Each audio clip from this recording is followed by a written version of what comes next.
Good evening. Good evening, Wood Wide Sangha.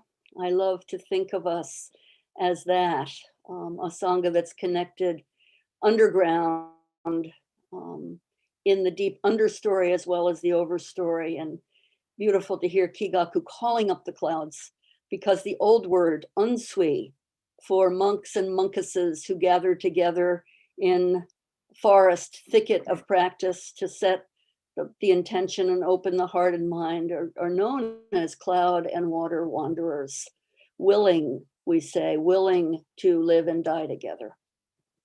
So this is an auspicious and also challenging time to be together. Just a brief week ago, and quite a week it's been, yes, in North America at least, with all of the situations unfolding and evolving and emerging in the capital. Last week, violence in the capital. Tonight, a change in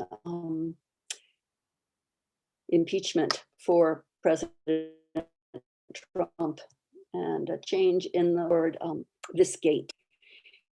And so our deepest offering during this time, for those of us gathered in Ango and peaceful abiding in the winter Ango, is to settle ourselves on ourselves and really let the flower of our life force bloom and come up fresh and vital, and meet the emergency, meet the times that we're living in with a full and open heart and deep, not knowing mind, not knowing a mind that really is willing not to know and to bear witness and to find a way to dedicate compassionate service. So very much of that is the spirit of this evening's talk. And we've had a wonderful first week of the Ango. For those of us gathered in community, we've been studying an ancient text, the Muman Koan, the gateless barrier, the gateless gate, a text from 1,000 years ago, and yet very, very new stories, family stories of the ancient teachers, still very vivid and electrifying today. So I think when I look at these koans, these 48 stories, and we're going to look at one tonight together, when I look at them, I remember a great admonition from the writer F. Scott Fitzgerald, where he said, "Now draw your seat close to the precipice, and I'll tell you a story." So these are stories that come out of a tradition of practice, cloud and water wanderers in ancient China, investigating the way and turning the Dharma wheel, not only in one direction, but also backwards. And we say that in the gateless gate, there is no gate. The great way has no gate. There are 1,000 paths. And once you pass the barrier or the threshold, you walk the universe alone. And that's the opening admonition from Muman or Wu-En, encouraging us to walk the universe alone, not in a known path, but a different path, right at the edge of the precipice, and listen to the old story and have it be renewed in the experience and unfolding of your practice. And so there are 48 stories, and I've chosen one. Actually, this story chose me from the very first time I opened the Muman Koan as a young student at Tassajara Zen Mountain Center, almost 50 years ago, remembering looking into this book and being caught vividly by Jojo's oak tree at the threshold or in the courtyard. I love to say at the threshold, because so much important work happens at the threshold, at that place in between where the rivers change direction and we cross the Great Divide. Where the rivers change direction and we cross the Great Divide. So we stand at a threshold now as we look into these old stories and see what is to be taught and learned. And right away, when I think of threshold, I immediately go back to the old thresholds, which is a grinding stone, a huge round stone at the doorway between worlds, and the harvest is brought in and threshed or thrashed to pieces, beaten out, so that the kernel of the present moment can emerge and nourish us. The kernel of the seed, the issue, the great heart of the great matter, of what really matters most. So that happens at the threshing place, the threshold between worlds. And an oak tree is often a guardian at the gate. These trees, these great old oaks of antiquity, and actually of California. I want you to just see this bowl filled with acorns from black oak. And my husband and I are going to crack them open and grind them into acorn bread, which is really a hippie version of banana bread, but made with acorns and a little honey from the roof of our home, and a little spring water from Mount Tamalpais, and some ground up corn, all kinds of magic mixed into this oak decoction to serve. And the oak is the primary, the primal, the home food of the native people of this region, known as the native people of California are known as people of the oak, people of the acorn, people of the salmon, and people of abalone. So 3 nations running together: from the ocean, the abalone; from the great forest, the oak; and from the world, inside of the world, abalone, oak, and what else did I say? Abalone, oak. Anyway, whatever the third one is, a great feast is being. Cloud and water wanderers keep me on course. So when I think of threshing out the truth, I immediately think of the guardian at the gate, and what it means to have a direct relationship with the more than human world.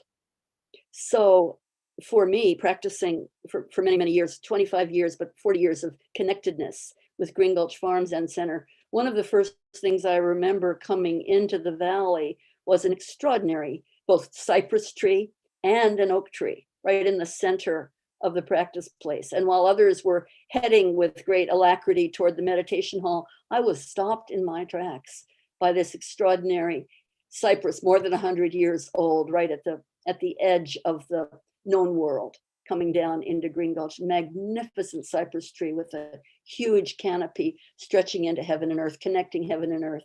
And then down just a bit from the cypress tree, a pair of oaks planted in 1950 by a man who came from Texas and worked at Green Gulch and loved the valley, and brought acorns from the local community and planted 2 oaks right in the center of the valley, and they grew up as beautiful trees, guardian trees, right near the meditation hall. And so for me, every morning, walking to meditation, I would pass by these oaks. One of the oaks died of a fungus disease about 30 years ago, but a solitary oak stood at the gateway between the meditation hall and the known world. And every morning, heading to Zazen, I would pass by this oak and greet it and feel greeted by it, an accompaniment, a kind of magnificence there, silent guardian at the gate.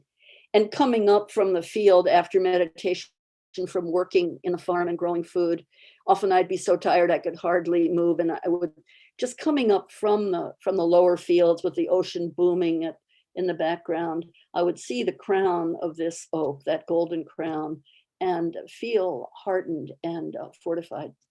So I think it's not unusual. This morning, I was very moved to have an interview with a young physician who's in his last year of residency in the San Francisco Bay Area, treating COVID patients. Very, very moved by our conversation and by the work he's doing, and also by the challenges he's facing.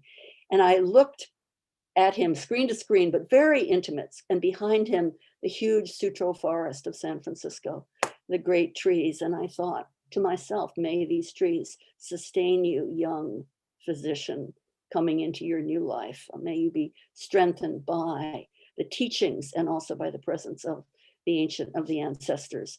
And Now more than ever, this connectedness with the more than human world is quite vivid and poignantly vivid. And we're looking at an emergent awareness of what it means to be a human being in context and in connection with the more than human world. So I'm very grateful for these guardians. I want to say just a tiny bit more before dropping into the koan, because to arrive to you, I have to go through that threshold under the canopy of the oak.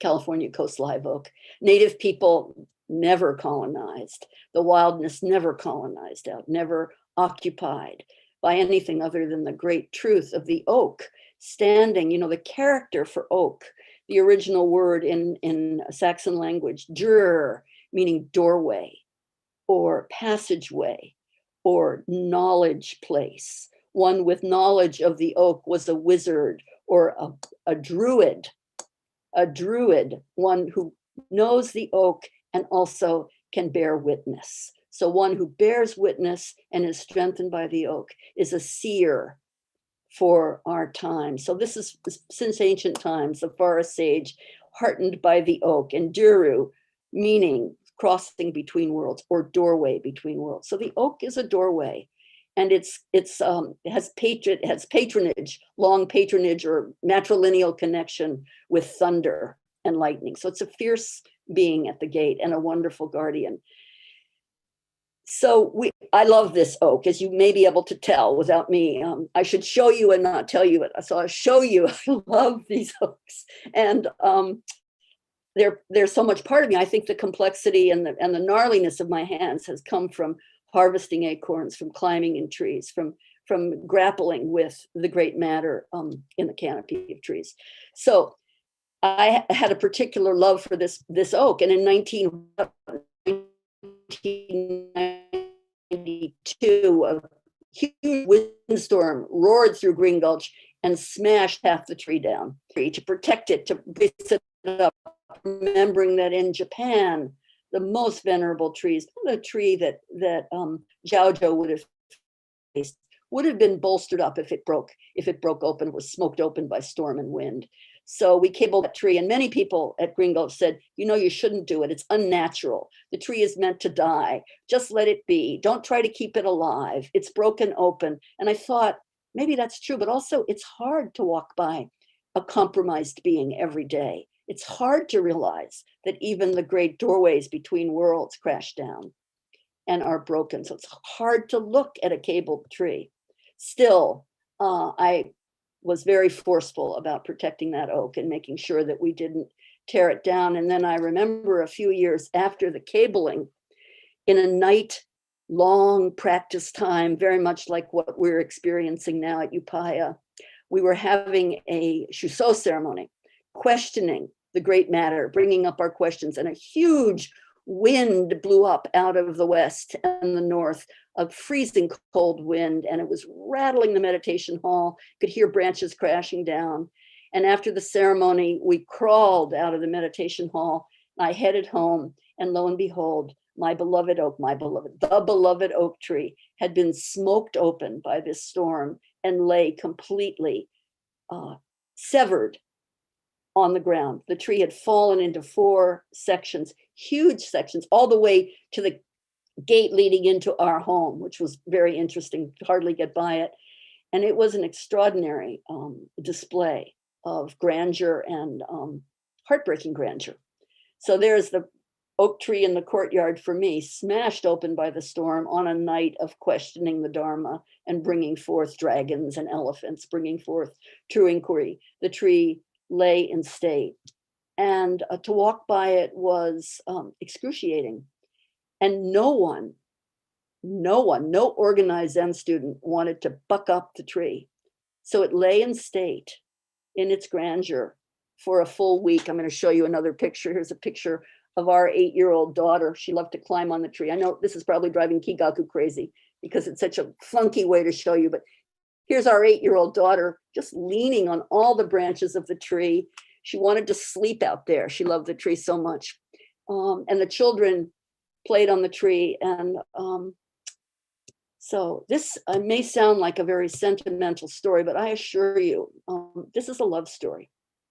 And the koans are, in their essence, in their heartmost place, love stories, unabashed love stories, stories of loving the truth so much that you'll never tell the answer, or loving the question so much that you'll never turn away from always wondering what the great matter is. So for me, the oak is totemic and vivid. So let's drop then into the 37th story. Again, we meet Jojo, he of Moo and the dog, he who is questioned by the old woman. Jojo questions the old woman. Well, I think probably the old woman questions him. There are 5 cases with Jojo at the front and center in the Mumonkan, and they're all vivid. But this one for me is a magnificent one. A monk asked Jojo. Now remember, Jojo, an old master. He lived to be 120 years old. He ordained as an 18-year-old. He found his teacher immediately, unquestionably. He worked with Nansen for 40 years. And when he died, Jojo or Joshu grieved for 3 years. And then he went on anya or pilgrimage, wandering around, searching for a new way to practice. He was 60 years old. And at 80, he found his rugged, rough temple in northern China and settled down in there. It was not a commodious place, but it was a place that matched his essential mind, a great teacher, and with hundreds of students who came to study with him. So Jojo, alone in the Tang Dynasty, holding up the mirror. A monk asked Jojo, what is the meaning of Bodhidharmas coming from the West? And Jojo answered, the oak tree in the courtyard. Or if you're living in Japan in Dogen's time, the cypress tree in the courtyard. And I love that evergreen and deciduous come together and interchange places here, depending on the country where you're living. So one more time, a monk in this ragged, ragtag, poor temple in northern China asked Jojo, what is the meaning of Bodhidharmas coming from the West? Jojo answered, the oak tree in the courtyard.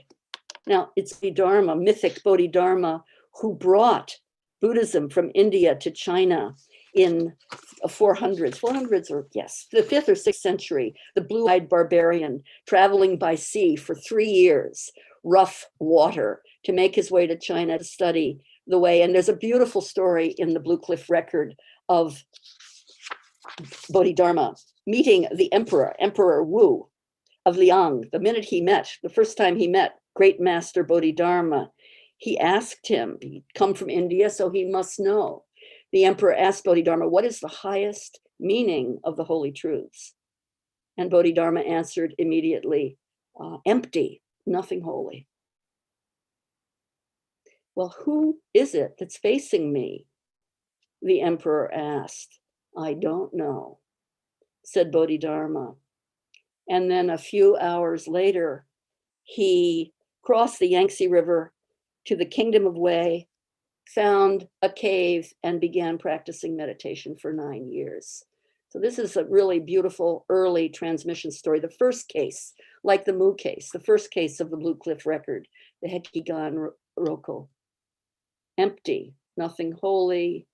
I don't know who's facing you.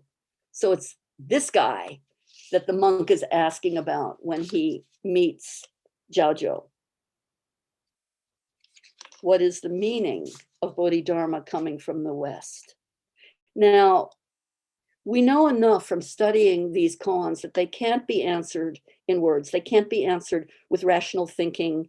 They can only be met mind to mind, body to body, nature to nature, and true nature to true nature. So the answer, the oak tree in the courtyard, Aiken Roshi, who translated this version of the Mumonkan, says, oh, he gave us a positive answer, but any answer is tricky. Any direct answer is tricky. Remember when we chanted yesterday from the Jewel Mirror Samadhi, Baba Wawa, Is there anything said or not? The meaning is not in words, but it does respond or pivot on the inquiring impulse. One pivotal instant can reveal the mind, but it depends on not relying on words. So there's a paradox or a conundrum right in the question. What is the meaning of the blue-eyed barbarian coming from India to China? What is the meaning? And Jojo says, in a positive way, in a direct way, the oak tree in the courtyard. So how do we approach these questions without turning away or touching too deeply? How does my perception and deep passion for the threshold oak not become sentimental, a kind of sappy story, pun intended, because the oak sap was acrid for a good month. I could see the tree oozing out blood of the world on the land, reminding me I am in the courtyard. I am the blue-eyed barbarian, not just an oak tree. I mean to grapple with you and not be cut up into pieces and pulverized. I mean to encounter you every day, not just the monk encountering the oak tree in a courtyard, but the oak tree encountering us, not just Baijan traveling with he who was a fox for 500 lifetimes, but the fox coming into our meditation to remind us that it's not all as quiet and worked out as it seems, that there is a wild stream that runs against the river, the usual direction of the rivers in these koans. And it depends on each of us to be alive enough and alert enough to be able to work them. So, you know, after I want to go back to Bodhidharma and the emperor, because a long time after Bodhidharma had left, the emperor asked his local teacher in the area, who was that man that I was talking to? And the teacher said, does your majesty not know who this man is? I don't know, said the emperor. The Mahasattva Avalokiteshvara, eminent compassion, transmitting the Buddha mind seal, was in your presence. And the emperor felt huge regret. Let's bring him back, he said. Let's bring him back at all costs. Bring him back. I'm sorry. And the master said, he will never come back. Will never come back into this realm. It doesn't work in that way. And so, you know, Bodhidharma, the blue-eyed barbarian, coming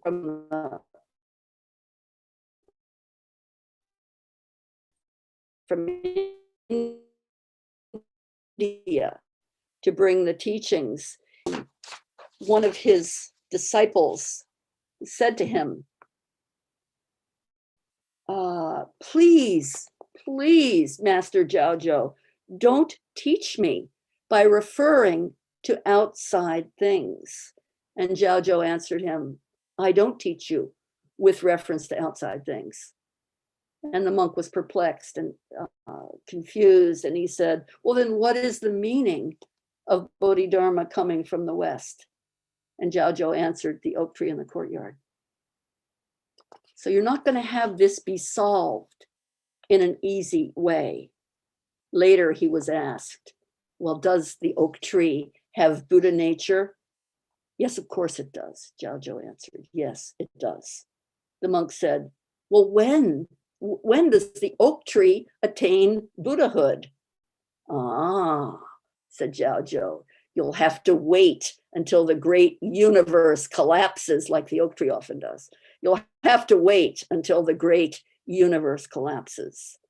And the monk, eager and innocent, asks, well, when does the universe collapse?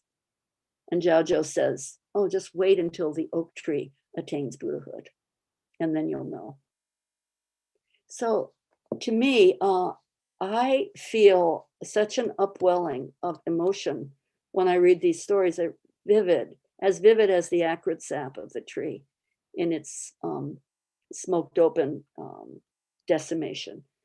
The truth and the call is so strong.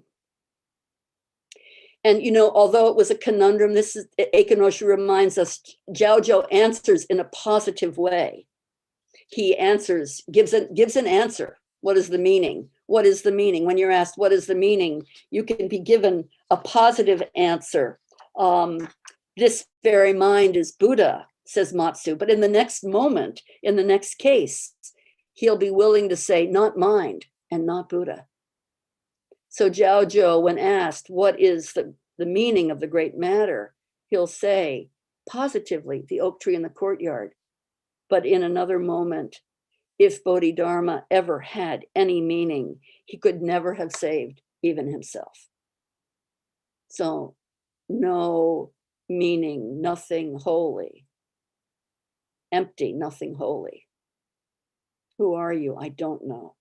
So the negative and the positive, like negative and positive ions, are charged and attracted to each other and holding together. So please consider this. And, you know, over the years, this koan became quite famous, and Jojo was known as the master who taught the oak tree in the courtyard or the cypress tree in the courtyard. And many flocked to, actually after his death, students flocked to his monastery, to his poor monastery in northern China. And his disciple who was there greeted them, and they said, oh, I've come from far away to pay my respects to Master Jojo. Did he not teach? Is this the very place where he taught the oak tree in the courtyard? And his primary disciple said, no, it isn't. Well, but didn't he teach about the oak tree in the courtyard? Isn't that his? No, said the master. Said his disciple, no, my master never said a word about any oak tree in any courtyard. No. So positive and negative. We're looking at language that goes beyond positive and negative.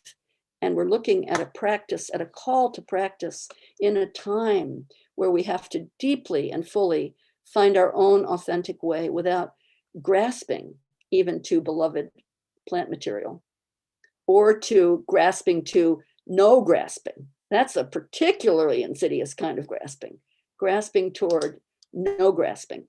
It's kind of grand and ethereal and floaty, and makes you a little bit, as poet Gary Snyder says, too much wisdom, you feel no pain.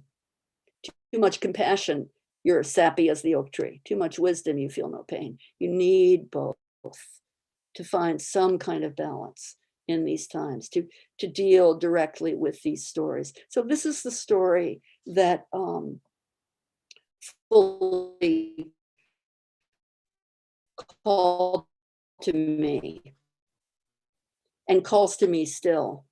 In it represents a tree, or the alphabet was told in the form of trees. And the old forest comes forward more and more. So if I may, if you will allow me, please now, just to drop down to the next level, kind of at the root system of the oak. I want to say something, to find my notes. I want to say something about the underworld that runs at the root system of the great beings that manifest above land and shelter and protect us. I want to say something about the underworld and the understory, the story that's under every story, and the connectedness, the ecological awareness, or the true understanding that everything leans on everything else.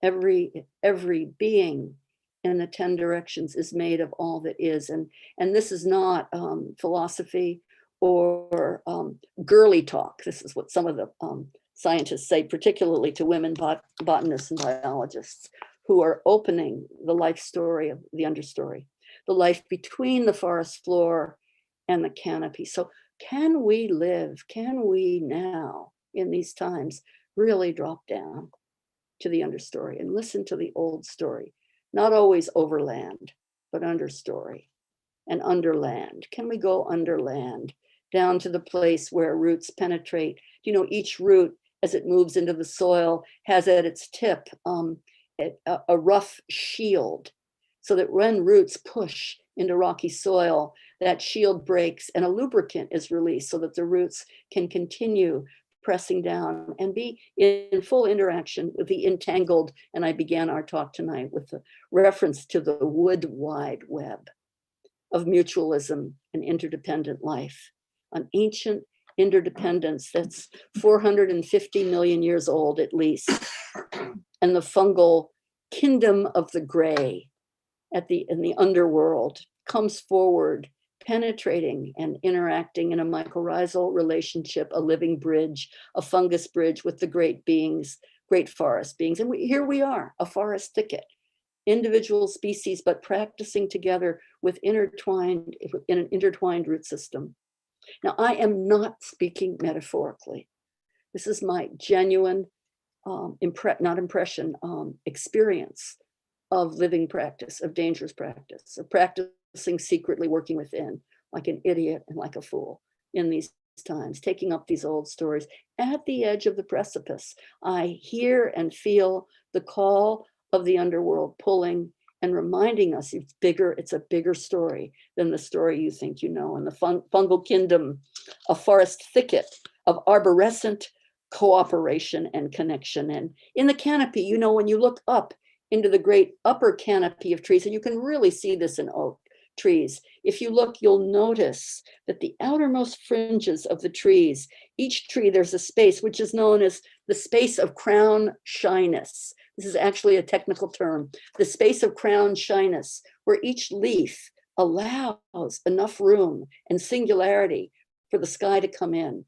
So that the leaves at the very top of trees are interacting at all times with heaven and earth, and bringing that awareness down through the trunk of the tree and releasing it into the living earth.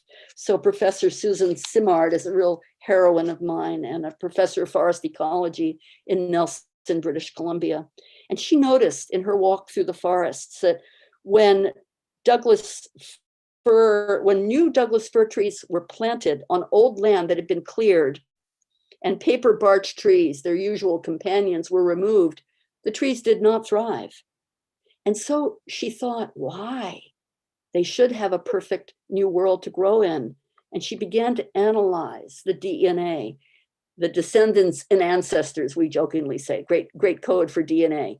So the descendants and ancestors present at the root tips of the roots. And she noticed she could trace the movement of molecules through fungal threads, linking every tree in the forest.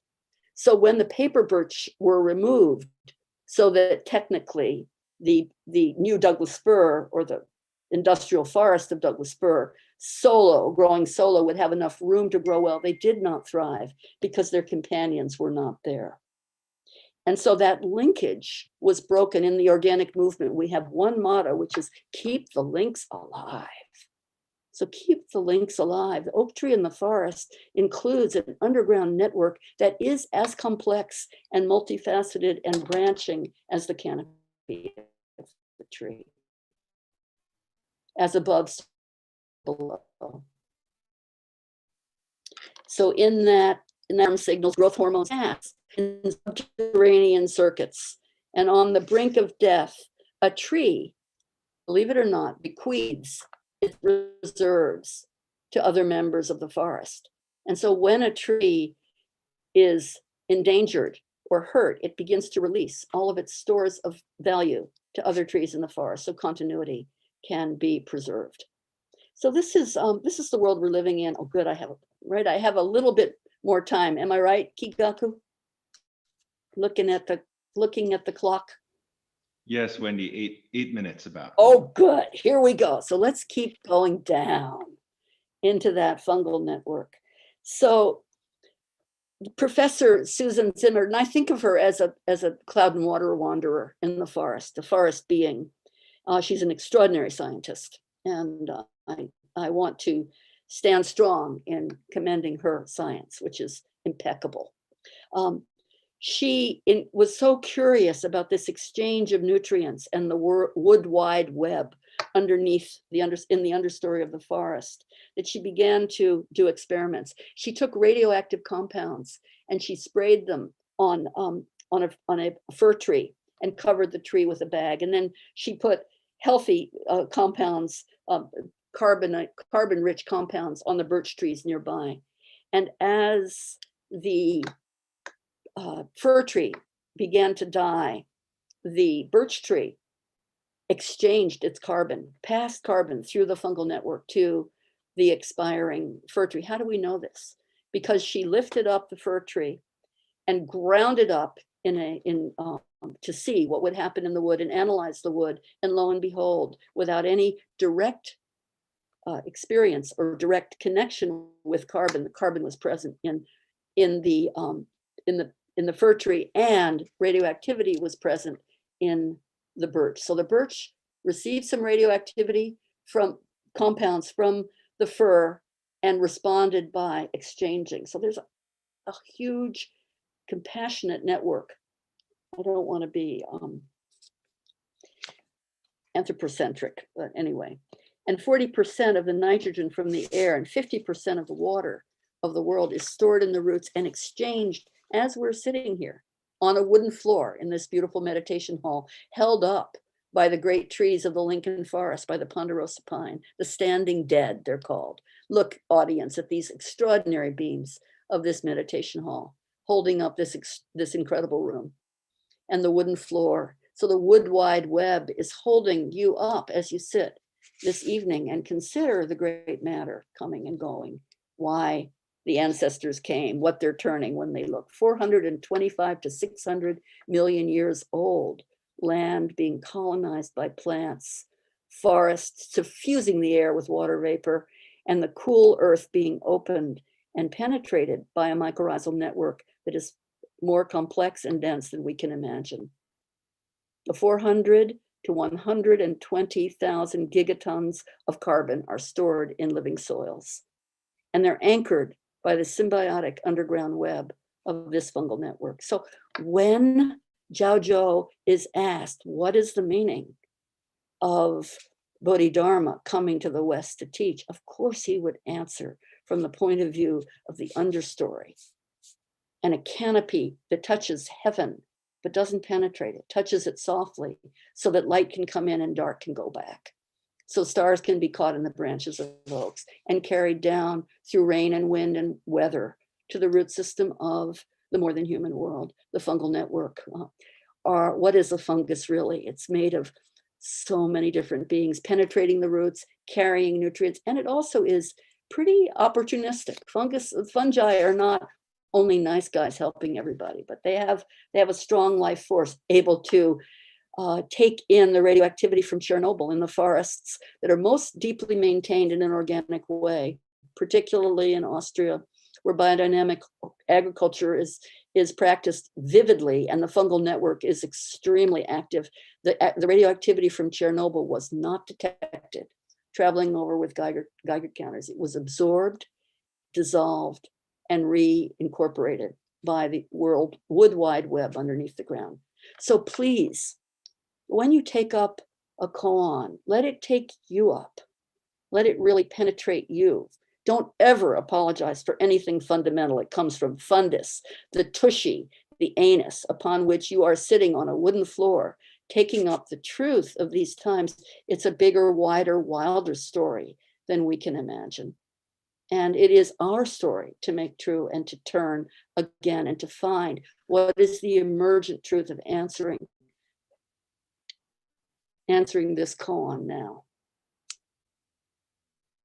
How do we take in the understory and have it nourish and hold us? And an answer, the wood wide web is the answer. Please say, if anyone asks you, did she talk about the wood wide web? Say, absolutely not. Not, oh, what are you talking about? No, she wasn't talking about that. We're not talking about conventional reality. There isn't time.